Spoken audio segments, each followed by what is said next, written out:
নিয়ে এসেছি। আল্লাহর ওলি ডাক দিয়া বলেন, পণ্ডিত মহাজন কি তুমি বলতে চাও একটু বলো। সে বলতেছে, উস্তাদজি আপনারা বলেন কোরআন সত্য, আমরা বলি ইঞ্জিল কিতাব সত্য। আপনারা বলেন ইসলাম ধর্ম সত্য, আমরা বলি খ্রিস্টান ধর্ম সত্য।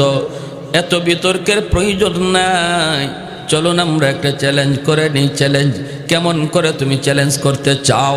সে বলে আগুন জ্বালাবো, আমার হাতের ইঞ্জিল আগুনের ভিতরে ফালাবো, আপনারাও কোরআনকে আগুনের মধ্যে ফালাবেন। এরপরে দেখবো কোন কিতাব জ্বলে আর কোন কিতাব জ্বলে না। আল্লাহর ওলি শাহ আব্দুল আজিজ মুহাদ্দিস দেহলভী রাহমাতুল্লাহি আলাইহি তখন বলেন, আমি তোমার চ্যালেঞ্জ গ্রহণ করলাম। আল্লাহু আকবার। আরেকটু জোরে বলেন না আল্লাহু আকবার। তিনি বলেন, আমি তোমার চ্যালেঞ্জ গ্রহণ করলাম। কবে, কোন সময়ে, কত তারিখ, কোন টাইমে তুমি চ্যালেঞ্জ করবা? তোমার হাতের ইঞ্জিল তুমি আগুনে ফালাবা, আর আমিও কোরআন নিয়ে হাজির হব। এরপরে দেখব কোন কিতাব জ্বলে কোন কিতাব জ্বলে না রে। আরো মানুষ জমা হয়ে গেল, খ্রিস্টানরাও জমা হলো, ইহুদিরাও আসলো, হিন্দুরাও আসলো দেখার জন্য।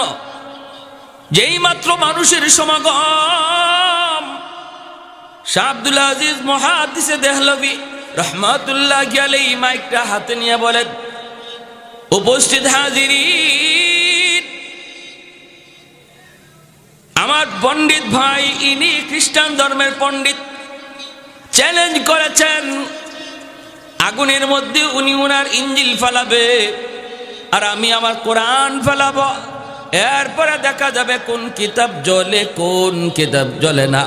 আমি তো তার চ্যালেঞ্জ গ্রহণ করেছি, তবে আপনাদের সামনে আমি বলতে চাই, আমি চ্যালেঞ্জটা আরেকটু বাড়াইয়া গ্রহণ করলাম, আরে একটু বাড়াইয়া। ওই খ্রিস্টান পণ্ডিত কয়, হুজুর আপনি বাড়াইয়া কেমন করে কবুল করলেন? তিনি বলেন, তুমি তোমার ইঞ্জিল বুকে লইয়া আগুনে ঝাঁপ দিবা, আমি আমার কোরআন বুকে লইয়া নিজেই আগুনে ঝাঁপ দেব। আল্লাহু আকবার।